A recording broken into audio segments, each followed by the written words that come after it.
Welcome to the Liberated Investor Advantage podcast with your host, Doug Alden. In this podcast, we help you deal with and understand the uncertainties of investing and financial planning. Join us for this journey as your host, Doug Alden, teaches you how to move forward, no matter what life or the markets throw your way. Hello and welcome to the Liberated Investor Advantage with Doug Alden.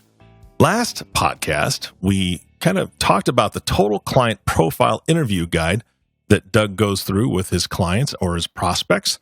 And it was kind of a 30,000-foot view. And today we're going to kind of zoom in a little bit and get into the nitty-gritty and just have a great conversation. Good morning, Doug. How are you? I'm fine, Eric. Good morning to you. I hope everything's well in Omaha. It is. It is. We've had a lot of rain lately. And just, but we all know that, right? Rain comes. Storms come. And we just have to be prepared. Thank you. Yeah, absolutely. So we're going to zoom in today on the Total Client Profile Interview Guide, the TCPIG. I don't know if you call it that, but I will.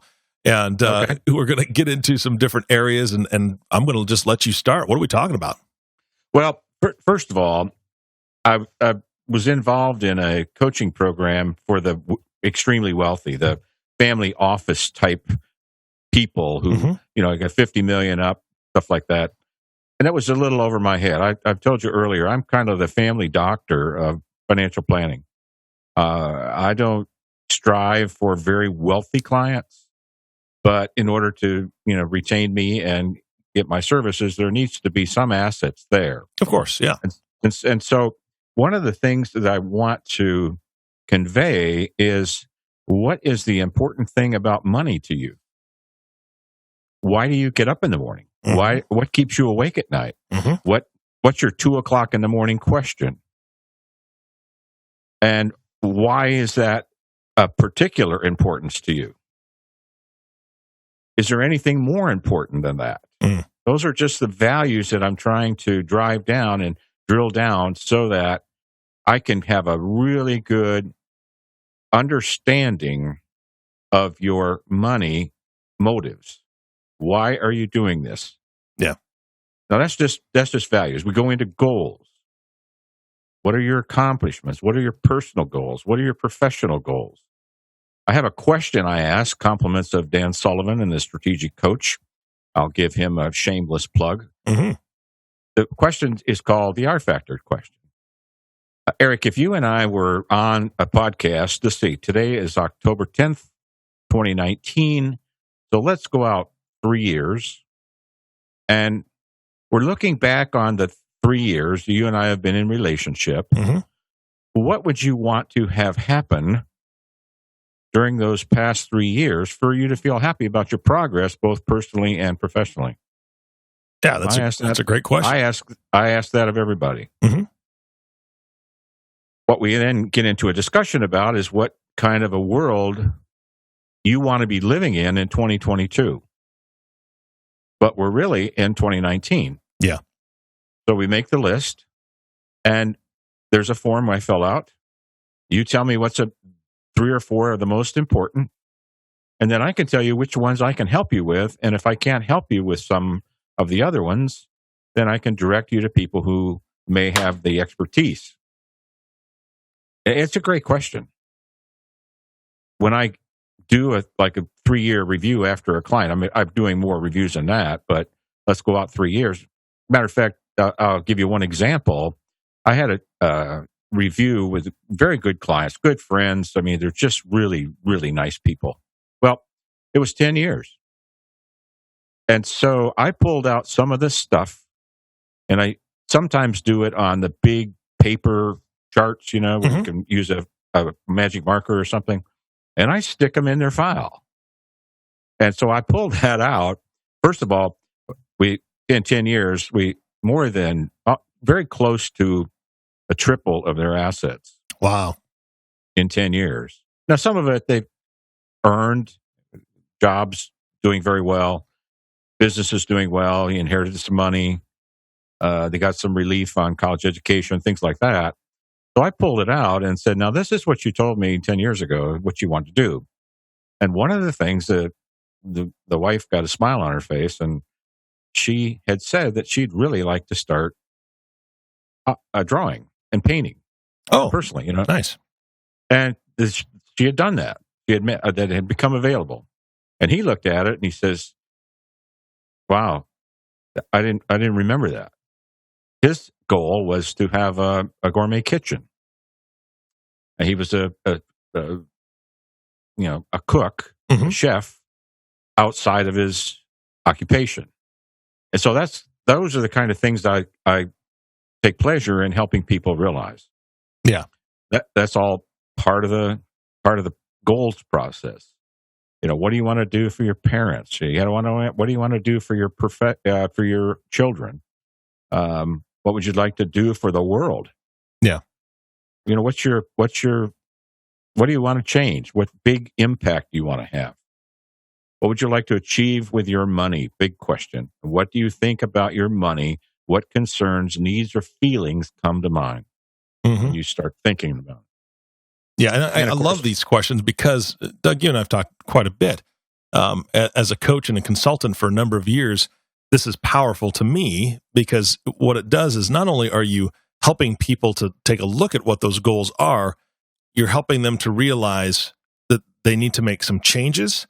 And it's not changes in a year that's going to help them reach that 3-year goal.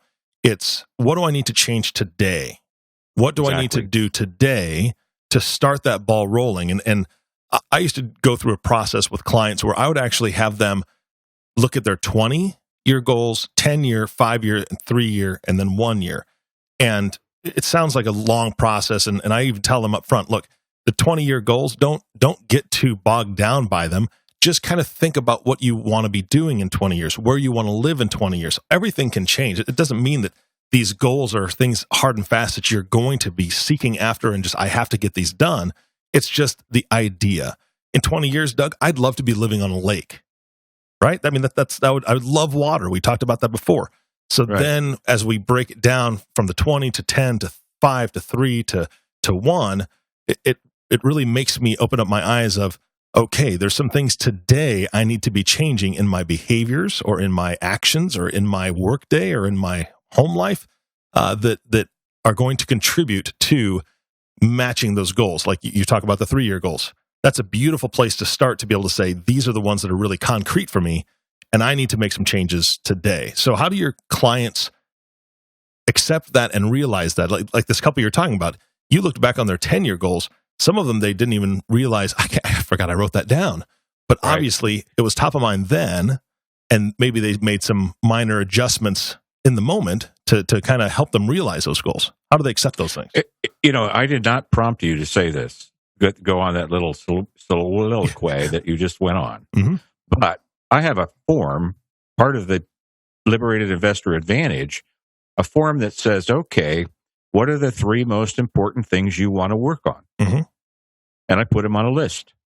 If I give you a to-do list, Eric, that's got 15 things that you need to clean up, what's going to happen? What's going to happen to that to-do list? I've lost it. I don't know where that to-do list went, Doug. I can't. Yeah, that's right. That's right. That's exactly right. I'll put this off. I can't work on it right now. It's too much. It's overwhelming. But it's overwhelming. So I say, pick the 3 most important. Mm-hmm. I say, what is the most important thing? What do you need to do? Who's responsible? And what date is the first step? And I make them do that. And then I'll come back in a year and say, okay, by doing it in 3 goal increments or strategies or cleanups, the client is able to make tremendous progress. And then at the end of the year, I can say, look at all the stuff you've accomplished because of these 3 goals or 3 items that you needed to work on. Mm-hmm. Now, I don't wait until a year to give them 3 more. If they've got 10 or 15 things they need to clean up, I make a list of that.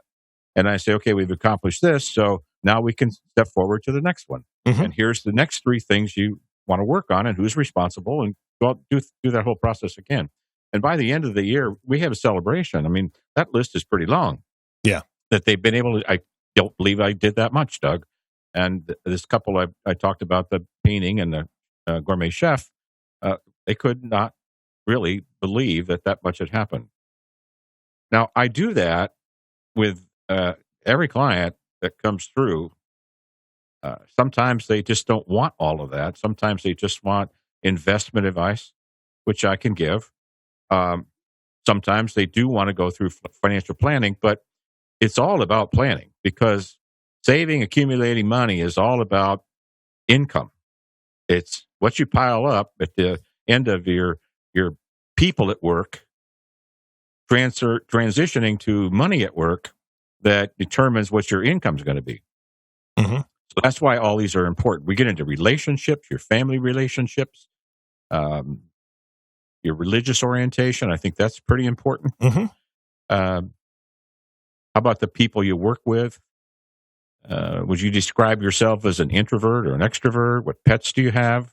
Eric, I know you have one. I do. Yeah. What schools do you go to? Did you go to? Then we get into your assets, and assets are very important. We talk about the money he's earning, client's earning. If they're retired, the income they have. What's likely to change? There was just a 3-year period again. How do you save or set aside money? That's why I also sent you a copy of our PS&G worksheet with kind of a description of how the whole thing works. Yes.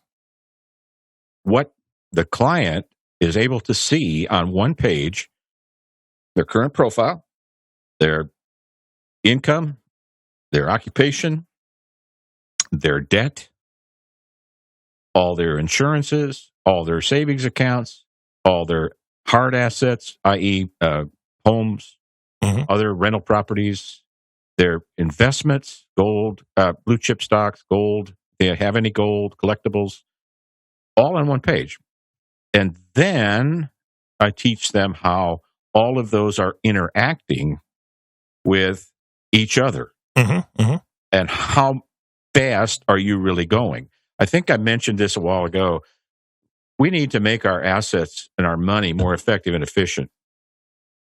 When I just read that list off on the front page of this book of all the different choices you have, you almost get overwhelmed. You get, how can I do all this? How can I schedule $1 for my pension? How can I schedule $1 for my college education for my kids? How can I schedule $1 to pay off the mortgage? And how can I schedule $1 to maybe have some life insurance in the case I get hit by a bolt of lightning or something like that? Mm-hmm. And what we teach during this process is how to integrate and coordinate all those decisions so that you can have maybe one of your dollars that you put into your, I call this your individual gross domestic product or your family gross domestic product, Mm-hmm. to have it do more than one or two jobs by coordinating and integrating all your decisions. Yeah. So we go through all the assets. Another thing we want to know, Eric, is the advisors. Do you have a lawyer? Do you have an accountant, insurance agent, investment advisor, financial plan? Where are you in this spectrum Mm-hmm. of this overflow of information called financial industry and intelligence, whatever it is? Because you just get so much. So you have other advisors. And one of the things I learned when I was working at this company that deals mostly with family offices is, how do you communicate your financial expertise with all the other people that you need to have integrated into the process of building, enjoying, protecting, and leaving a legacy of your wealth? And it really gets complicated. I mean, it just gets complicated. I get a newsletter every month from someone that I've been following for a long time, and it one of the things of his mantra is primarily he's a planner who is focused on people staying focused on their plan. And so he has the outline, he has the signed documents, and he's amazed at how much the industry throws at us to confuse us by giving the illusion that it's safer to do this than it is to do that. Mm-hmm. And so once you are able to drill down and find out all of what's going on inside each one of your divisions of wealth, I'll put it that way. You may have some government bonds, you may have some corporate bonds, you may have some blue chip stocks, you may have some growth stocks. You may have collectibles. Maybe you like to collect paintings, or you like to collect books. You have some real estate. You own a business. All those things, how are they all interacting according to the current tax laws to make you more effective and efficient? So that's part of that total client profile. And then we get into process. How much do you want to be involved? What kind of face-to-face meetings do you have over the course of a year? How often do you want to talk to me? What form of communication do you prefer, like emails or written communication or telephone? How often do you want to get together for a review? Sometimes I try to do it every 6 months if it's a fast-moving client family. If it's not, it's once a year. But as you're finding out, you get my blog every week. And one of the things that I'm going to start attaching to that blog is I've done some 1-minute whiteboard videos. Got it. That talks through various topics that are specific to certain areas of the financial universe. And so those will be posted. There are already some of them posted on my webpage, which theliberatedinvestor.com is yours for the grazing, if you will. And then you can click on a couple of them and watch them. And they're kind of cute. They're quick, minute and a half. But they talk about a specific topic that will be meaningful to you. I guarantee you that. I had a choice of several, I think it was over 100 videos to choose from. And I narrowed it down to 12 that deal with the individual and what's going on in his life. And then finally, we wrap it up with what kind of interests do you have? Well, I like to find out what people are reading. And I always share things in books that I've found interesting. Are you working out? Or is it fitness important to you? Do you have health concerns? I think one of the major issues of more mature clients and retirees is how much money they're going to spend on their health insurance. It's a huge problem, and health in general. Yeah. I don't know if I said this the last time, but I just had a minor operation, minor defining which end of the scalpel you're looking at. Yeah. To repair some back issues that I've been dealing with for many years. I never see a bill anymore. I never see any invoices from anything that I do.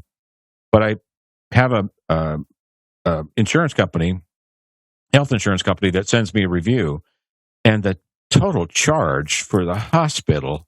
I was there. I think Gina and I got there. We had to be there at 5:30 in the morning, and I was out of there by noon. Oh wow! And I could same day. I could have, I could have walked out, but they make you ride in a wheelchair. Yeah, they won't let you walk out of the hospital. But when I got home, I climbed a 14-step flight of stairs and was feeling pretty good about my back surgery. Nice. But I got the report from the insurance company, and the total charge listed is kind of like the invoice you see on a car. You walk into a sales department. $78,000. What? $78,000. Was that was for everything or just the hospital stay? The hospital. Oh, yeah. Wow. Now, I'm also benefiting from the VA Medical Center as well as private insurance. Yeah. I'm a veteran, and by the way, in our city, the George Michael VA Hospital is the best in the country. It's actually rated the best in the country. So that helps a lot. But, yep, $78,000. Well, I mean, I think that's so important because to mention, because there are a lot of people that just don't have the same coverage as you do. I guarantee they don't. We hear it all the time where people are just devastated by medical bills. And I think that's why I'm so happy, impressed, whatever you want to call it, with the questions that you ask about their interests, because you're asking about those health concerns. You're asking about those types of things, but also, are you working out? Is fitness important to you? What does your program look like? Have you thought about starting, a program for fitness? You even ask, what are your hobbies? And so I mentioned that one in that same group because as people retire and they get older, my father's 80 years old. He just turned 80 in September. And he was congratulations, he's an amazing man. I love him to death. And he just he was an amazing woodworker. And in just the last 3 or 4 years, he's really kind of put that down. And I hate to see that, but I understand why. There's a couple different factors. Number one, he did all his woodwork in the garage, and it's a very large garage. You would almost call it like a 4-car garage because you could fit 4 in there if you really wanted to.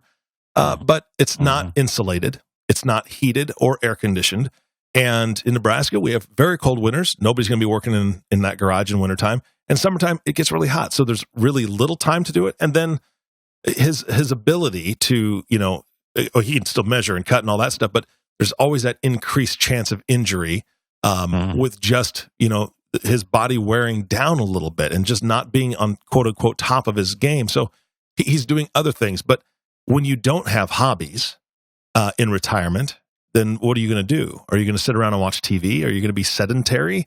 Because study after study after study will tell you how quickly people die when they don't have things to do. And so I love the fact that you're asking people about fitness. And I know that's an important part of, reaching those goals, right? I mean, if you've got some 10-year goals, that's right. How are you going to reach them if your health declines so quickly because you don't have things in place? So I'm very happy that you asked those questions. And there's a lot more on this list that people need to be aware of that they can definitely go through with you. So I love that. So I think that's an advantage that you give a lot of your clients and prospects when you're going through this.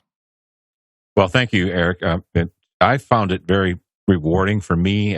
Every new client, it's kind of funny because one of the things I say before we sign contracts and exchange any kind of financial remuneration that I charge, we will be connected at the hip because of how much I get to know about you. Yeah. And then how it's all going to work out. One of the screens I'm looking at on my laptop is it transition from people at work to money at work. And all of the issues that you just brought up are not even all of it. There's so many other issues, like lack of savings, poor market performance, healthcare costs. We talked about that. Outliving your money. We haven't talked about that. Yeah. Lack of liquidity, tax law changes, unexpected events, and inflation are just a few.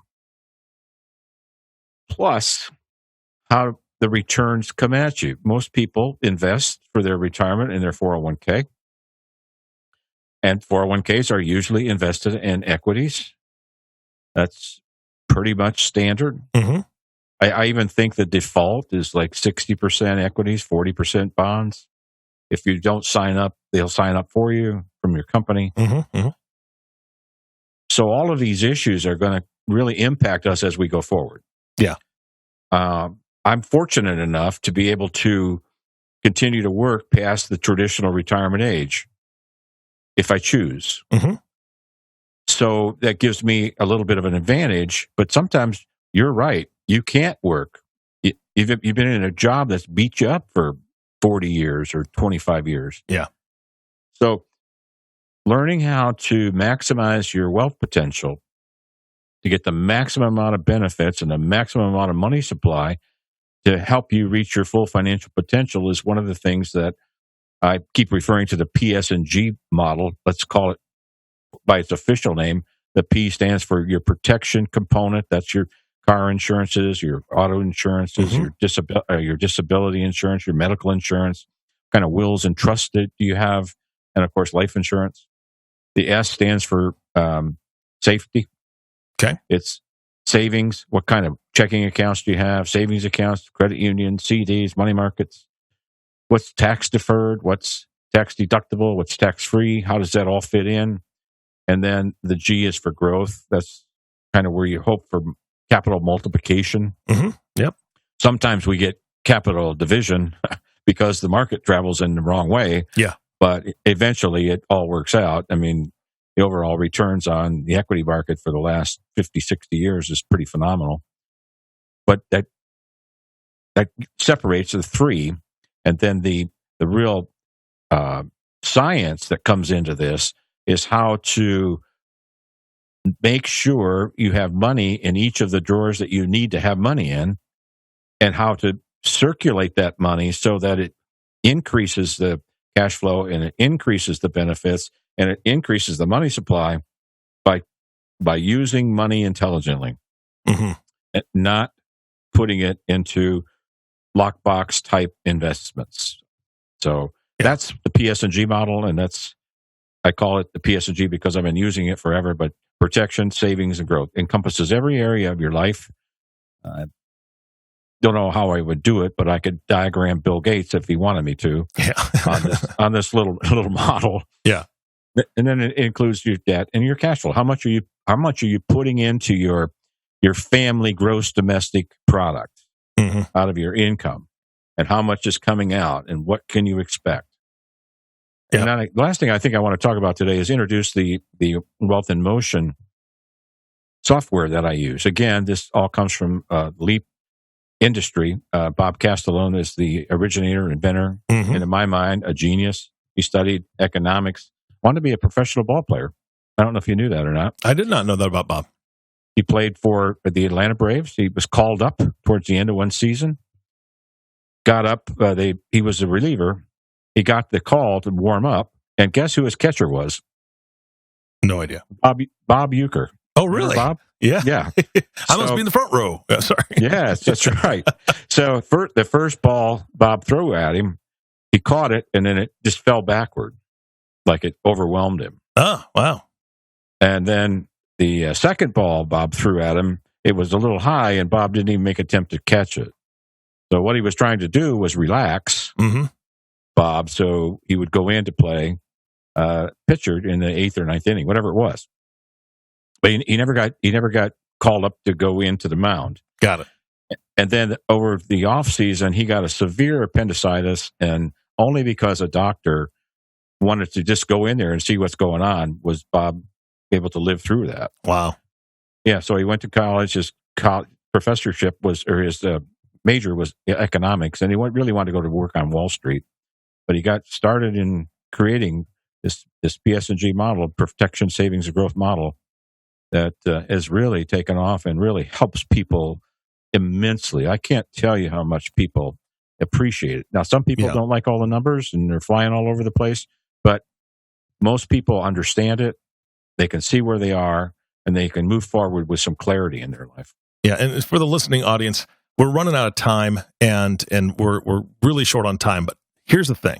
I've seen this model in action. I've seen this software in action. It is phenomenal. And I will tell you, there's no possible way to describe it to you on a podcast. You need to see it for yourself. And this isn't a sales pitch to get you into to see Doug.